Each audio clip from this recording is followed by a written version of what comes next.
Happy New Year, folks. J. Scott Phillips here, and tonight we are bound once again for the golden age of science fiction with a look at Robert Heinlein's second ever published story, Misfit, which first appeared in the November 1939 issue of Astounding Stories. And then we'll also take a look at the illustration by H.W. Wesso that accompanied that short story in that particular issue. But we'll get to that a little later. Now, it is New Year's Eve, and I've been forced to shoot tonight in a different area of the house that I'm used to shooting in. Usually I will record these videos in the back room of my house, which is a big library area. But it backs up against the backside of my next door neighbor's house, and for some reason he has chosen tonight to throw a party. And there's just a lot of music going on and hooting and hollering and things like that. So I was forced to the other end of the house, which is, I'm hoping going to be a little quieter. However, this room is in the front corner of the house and right on a corner. So there are neighborhood streets going both directions. And of course, I'm surrounded by neighbors who think tonight is going to be a good night for setting off fireworks and noisemakers and things like that. So we may be interrupted from time to time by some background sound effects, but not like the constant music that would be playing if I was recording back in the other room. So my apologies for that, but it's a festive night, and I chose this night to try to do that. Now, it's still hours away from midnight here in California. That's not going to stop it. As soon as it starts getting dark, fireworks are going to start, and car horns are going to start honking and all that kind of thing, just because of the festive nature of the end of the year. But what better night than to get back in the saddle, since it has been a while since I've done any videos at all. Starting back in November, just a couple months ago. It seems longer than that now to me. But there's some changes going on around here, and I thought I was going to have more time to do more BookTube videos.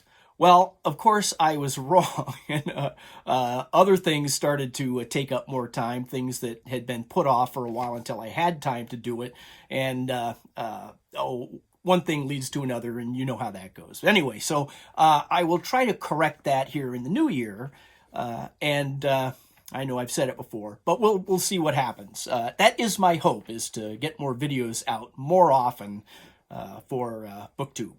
So, with that all now having been said and behind us, we can move on and chat about Robert Heinlein's short story, Misfit. As I say, was first published in Astounding Stories, November 1939 issue. And when last we left Robert Heinlein, I did a video quite a while ago now on his first ever published story, and I'll leave a link. Lifeline was the name of the story. And I'll leave a link below to that video, because that gave some background into how Robert Heinlein got to writing in the first place, got that story published, and this picks up just about the same time as that one left off. So we'll just, if you're interested in the more backstory, you can go to that video, and then this one will pick up where that leaves off. But you don't need to see the other one, really, if you're interested in Misfit here.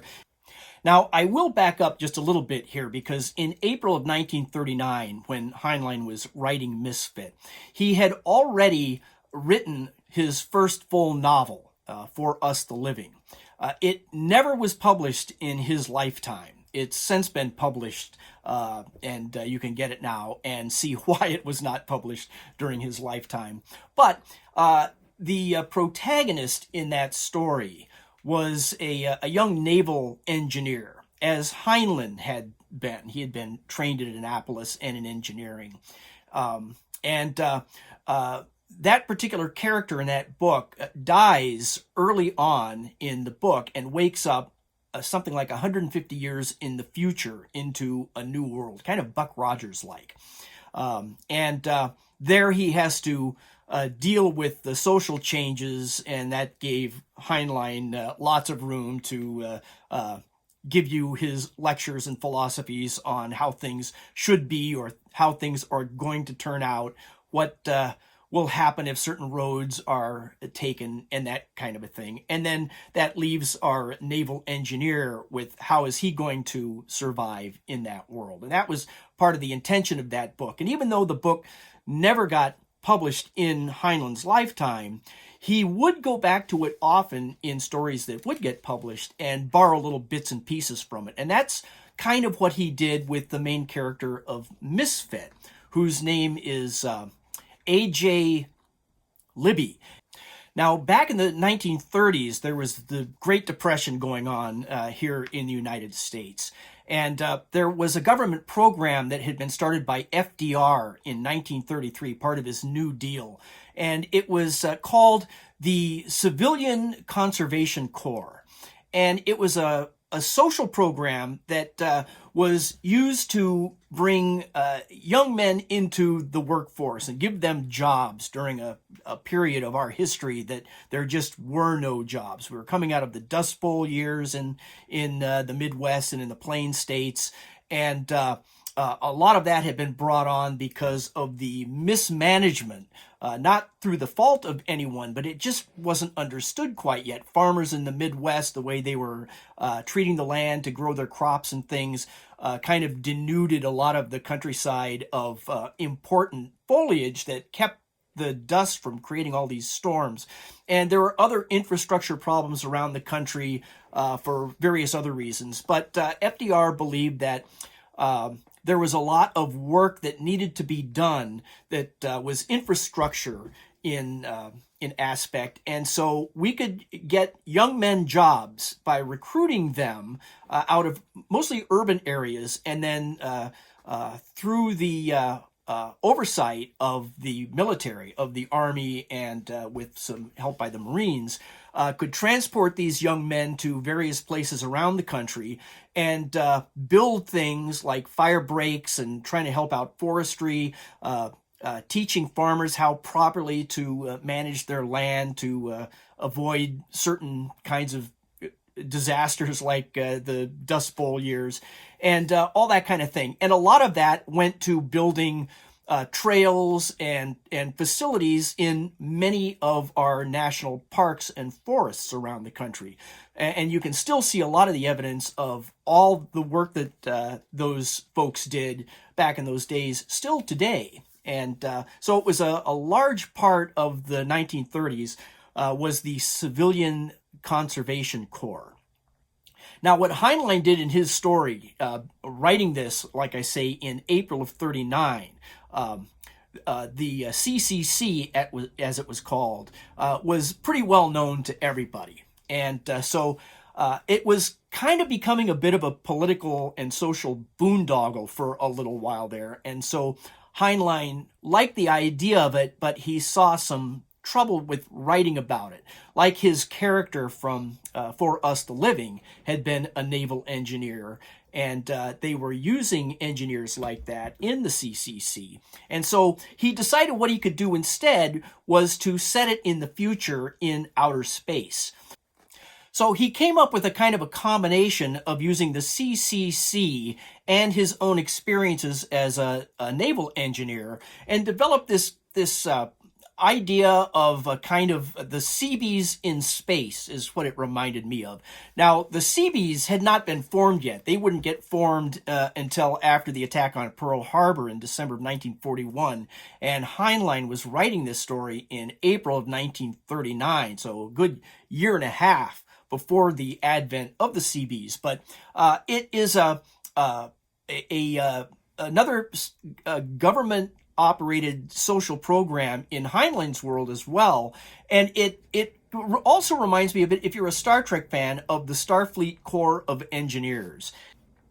And his story Misfit starts off with a nice little excerpt from the fictional Enabling Act H.R. 7118, which established the Cosmic Conservation Corps for the purposes of conserving and improving our interplanetary resources and providing useful, healthful occupations for the youth of this planet.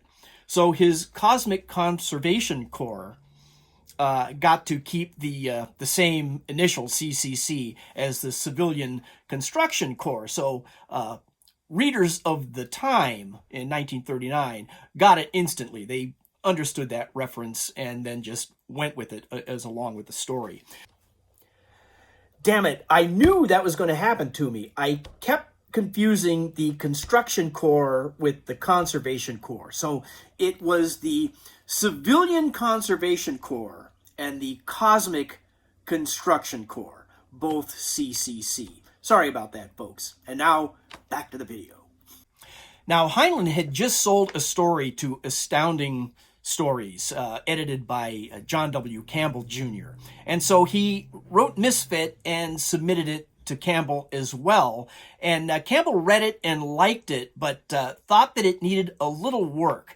Heinlein had put a kind of a villain into the story that was bullying our protagonist in the story, A.J. Libby. Campbell just thought that that villain was unnecessary. So he said that it would be a much better yarn if Heinlein just amputated that character. And so Heinlein, okay, he went back and rewrote it, found that it was pretty easy just to lift those scenes out, replace that character, just took out all the bullying and roughhousing, whatever that was, out of the story, and then just assigned the immediate incident that he needed that villain for in the first place to another character in the CCC, in his CCC, and without being a villain or antagonist of any kind. And it worked pretty well, streamlined the story, and Campbell bought it. Misfit is the story of A.J. Libby, as I say, Andrew Jackson Libby. And he's a bit of a rube coming out of a rural area, as many of the actual young men who were joining FDR's CCC. But we don't know exactly where A.J. Libby is coming from. I think we find out in later Heinlein novels that he reused the character several times later on, that he was, I think, originally from Arizona. It doesn't really matter to this story, but just to know that he's kind of a backwards kid, as a lot of these people were, these young men who were signing up for the Cosmic Conservation Corps. And it starts off in New Jersey at some kind of a spaceport. And they are on an assignment to help build the infrastructure around the solar system. And what they're going to do is engineer an asteroid to build a space station on it, and then move that asteroid out of the asteroid belt, out between Mars and Jupiter somewhere, out to within closer to the Earth, so somewhere between Earth and Mars then. And then they're going to have a series of these space station asteroids built in orbit around the sun, so that there are always some kind of way stations near to Earth where the ships can get to them quicker and easier, rather than having to go way out into the asteroid belt. Now, Heinlein used that first muster of A.J. Libby, basing again on his own experiences of his first muster out of Annapolis. And so one of the cool things I enjoyed about the story was the kind of early look at what life in space, or of these space-going people, might be in the eyes of 1930s. And it's before the days, I think, when we're kind of used to now, when TV shows and movies depict, or even in science fiction novels, where ships are kind of described as being these really sleek, ultra-modern, space-age things. Back in Heinlein's story, it was still pretty industrial. It was kind of roughing it, really, in space. The ship itself was basic enough that it had the necessities and hardly any frills. For instance, once they get on the ship and the ship is launching into space, we're not told whether it's a rocket ship or exactly what form the ship is in. It doesn't really matter. But all the recruits now, they're not cadets, they're not in military, they're civilian people under the oversight of the military, of the Space Marines and the Space Army. So once they get on the ship and they're going to launch into space, they're all gathered in corridors and things, and they roll mats out on the deck, and lie down on that, which will absorb the shock as the ship launches up into orbit or into outer space. So, and they have just ropes tethered around the ship that once it's weightless, they can pull themselves through the corridors and different parts of the ship the old-fashioned way. Just real nuts and bolts kind of stuff. And I really enjoyed that about the depiction of what ships would be like sometime in the future. And we'll get into spacesuits here a little later because they feature in the illustration. We'll talk about that when we have a little visual reference. Now, the military crew of the ship, they look at Libby as just a dumb kid, a misfit, hence the title, as they kind of view all the recruits. But Libby in particular seems a bit backwards to them, kind of a Gomer Pyle type character, maybe. And but it turns out that Libby is a mathematical genius. He is able to see calculations and numbers and math, arithmetic, algebraic calculus, all kinds of sophisticated mathematical equations instinctively in his head. And when he is they're out on the surface of the asteroid now, and they're working on clearing the surface out to build this inflatable space station area between these two rises of rock on the asteroid. And he overhears a gunnery sergeant doing his calculations to set the charge. It's going to blow out part of this hillside that they can then start engineering to build this inflatable dome. But Libby realizes to his horror that the calculations are wrong, that the gunnery sergeant has somehow multiplied instead of dividing, or the other way around. Can't remember quite yet, but he knows that it's just going to be disastrous. It's going to blow that section of the asteroid all apart, kill a lot of the crew here, and it just has to be stopped. So he goes rushing in to stop this from happening, and he's reprimanded for that. He's set aside, kind of talked down, and just told to, he's got to defer to the experience of these other officers in charge. They know what they're doing, but he knows that that's not the case, and so he confronts the gunnery sergeant and implores him to stop. Now, in the original version that Heinlein wrote, it was this character that was the villain, the bad guy in the story that Campbell asked him to remove. And the character's name was Siciliano, so kind of a villainous name there for Heinlein's era, I guess.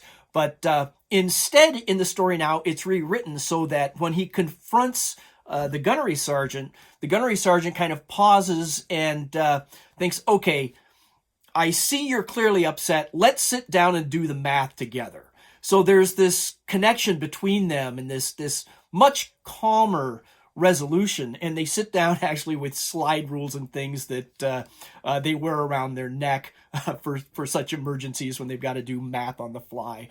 And Libby can see it all. So they sit down and they are able to resolve the situation without much of a conflict. And I guess it does make a better story, a more optimistic, more kind of a Star Trek sort of an outcome, rather than just having a big bad villain to go up against. And I'm not sure. I don't think the original version of the story exists anywhere to read it, but I would imagine that he probably got the Siciliano, the villain in that story, probably got his in the end. Not sure about that, but what would you guess? I would think that would be the case. Now, that's kind of the background of the story, or the story itself, and let's take a look now at the artwork that appeared with that story in the November 1939 issue of Astounding Stories. Oh, I should add in here that the illustrator is H.W. Wesso, and there is another video that I had done before for Theodore Sturgeon's Ether Breather that Wesso was the illustrator for that, and I went into some of his background and a bit of his work. So if you're interested in the artist, you can go and refer to that video, link down below, and I won't go into that kind of background in this video other than just taking a look at the illustration. And here it is. This is the only illustration for Misfit that I know of. There might be others out there somewhere, but as far as I know, the only time it's been illustrated was for the original publication in Astounding Stories in November 1939. Actually came out in October, but has a November cover date. And here we see Libby. He's assisting the metalsmith Johnson on the surface of the asteroid. And here are the spacesuits I was talking about. They're actually pretty close to the way they are described in the story. Sometimes details in these stories aren't really gone over too much by the author, so it's up to the illustrator very often to invent something. But in this case, the spacesuits in the story are described in some interesting detail, right down to these little water sippers that they had to wear inside their helmet because they might be out in the vacuum of space for hours. Now, they do not have any kind of plumbing for restroom emergencies, but they are given that little stem there to drink out of, but they are warned, don't do that too much because it doesn't have any other plumbing in it. And now we see Johnson here. He is using what they call a heater to cut grooves in the rock that will anchor that inflatable roof to hold the atmosphere for the space station once it's installed. And we can see some other people in the background spreading the sheets of the roofing material in place. So Wesso managed to squeeze a lot of interesting detail just into that one illustration. And I think it works pretty well. And it also captures the essence, I would say, of the imagination of what these kinds of things would look like in 1939's future of space travel. And it's kind of a basic story if you read it today, but if you put yourself back in the mindset of how the readers of 1939 might be tackling this story for the first time, and in that world, I think it was pretty groundbreaking, actually. No pun intended. But it really showed the innovation of science in this particular case and math, working on a project that is practical. I mean, I think we can even talk about forming asteroids to our own purposes even now and in the practical future. And Heinlein foresaw all of that as an engineering exercise in science fiction. I think we're getting some fireworks now, finally hearing. We've done pretty well so far here. But the character of Libby did appear, as I mentioned, in later Heinlein works, and those I'll just put some covers up there in case you are interested in the character. You can find him appearing in these books as well. Methuselah's Children from 1941, Time Enough for Love, 1973, The Number of the Beast from 1980, The Cat Who Walks Through Walls from 1985, and To Sail Beyond the Sunset in 1987. So there you have it, folks. Let me know in the comments down below if you're a Heinlein fan or a vintage science fiction fan yourself, and what kinds of other authors maybe that you're into. Let me know about that. And then if you have also followed any of the further adventures of A.J. Libby and or interested to know whatever becomes of her. But that's another story. In the meantime, Happy New Year again. I'll let you get back to your New Year's festivities. I'm about to head out and meet up with some friends and go drinking. So hopefully I will see you soon once I'm past the hangover. Happy New Year, and thanks a lot.